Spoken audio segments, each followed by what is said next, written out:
السلام علیکم ورحمۃ اللہ وبرکاتہ۔ بسم اللہ الرحمن الرحیم۔ اللہ کے نام سے شروع کرتے ہیں جو بڑا مہربان اور نہایت رحم کرنے والا ہے۔ پارہ نمبر 22 ہی ہے اور سورہ یاسین کا تعارف ہم کریں گے۔ پہلے سورہ یاسین، اس سورہ مبارکہ کا نام یاسین ہے جو اس کی پہلی آیت ہے۔ اس میں 5 رکوع، 83 آیات اور کلمات 729 اور حروف 3000 ہیں۔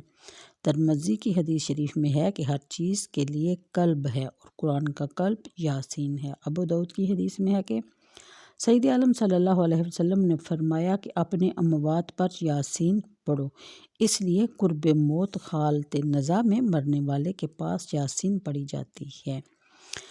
زمانہ نزول مضامین میں غور کرنے سے پتہ چلتا ہے کہ یہ سورت اسی وقت نازل ہوئی جب اہل مکہ بڑی شدت اور پوری قوت سے اسلام کی تعلیمات سے انکار کرنے لگے تھے اور اسلامی دعوت اپنے فطری حسن جمال کے باعث سعادت مند روحوں کو اپنی طرف تیزی سے کھینچنے لگی تھی۔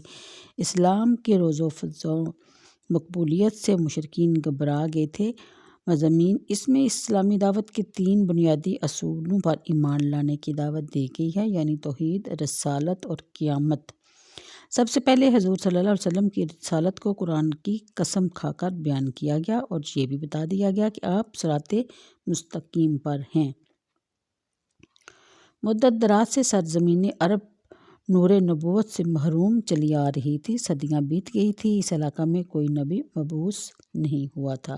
عرصہ دراز تک گمراہ رہنے کے باعث فہم و فکر کی قوتیں بانجھ ہوتی چلی جا رہی تھی، اس لیے انہوں نے حضور پر ایمان لانے سے انکار کر دیا۔ ان کو خواب غفلت سے بیدار کرنے کے لیے ایک تباہ شدہ بستی کا حال انہیں سنایا گیا۔ انہیں بتایا گیا کہ اس بستی کے رہنے والوں نے اپنے رسولوں کو جھٹلایا تھا اور وہ برباد ہو گئے تھے، تو تم ان کی روش اختیار نہ کرو۔ اس ضمن میں ایک بندہ مومن کا تذکرہ بھی بیان فرمایا گیا ہے جس کی قوت ایمانی اور جذبہ جان فروشی آج بھی ہمارے مردہ دلوں کو نئی زندگی بخشتی ہے۔ اس کے بعد اپنی توحید، اپنی قدرت اور حکمت پر تکوینی دلائل پیش فرمائے گئے۔ بنجر زمین پر کون میم برساتا ہے؟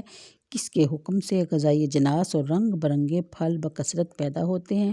سورج اور چاند کے طلوع و غروب اور ان کے مقرر رفتار کی طرف متوجہ کروایا گیا اور بتایا گیا کہ سب اپنے اپنے مدار میں محو خرم میں ہیں۔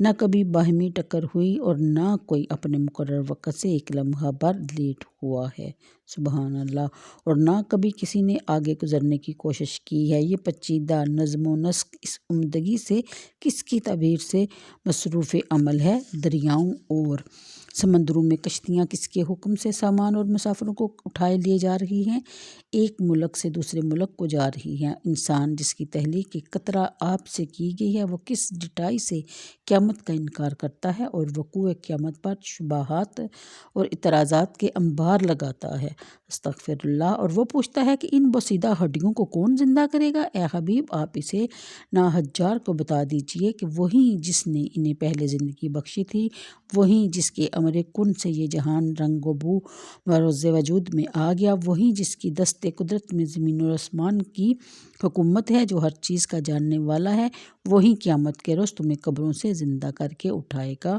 اور جواب دہی کے لیے اپنی عدالت میں پیش کرے گا۔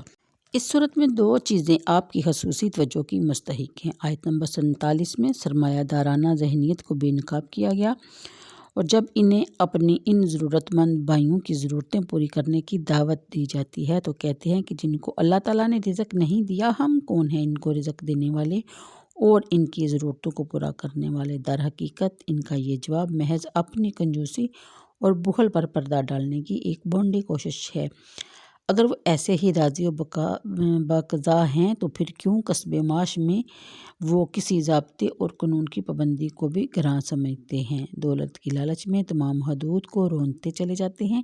انہیں بھلا کسی ایسی بات کرنے کا کیسے حق پہنچتا ہے؟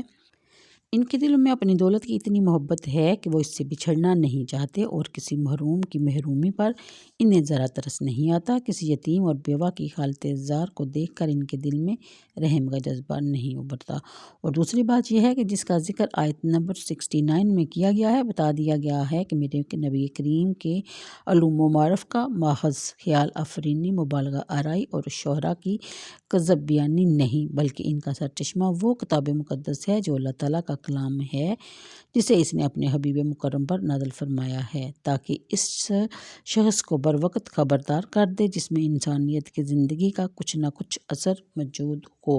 تو آج کے لیے اتنا ہی، مجھے دیجیے اجازت، دعاؤں میں یاد رکھیے، کل انشاءاللہ سورہ یاسین کی پہلی آیت سے شروع کریں گے۔ اللہ حافظ۔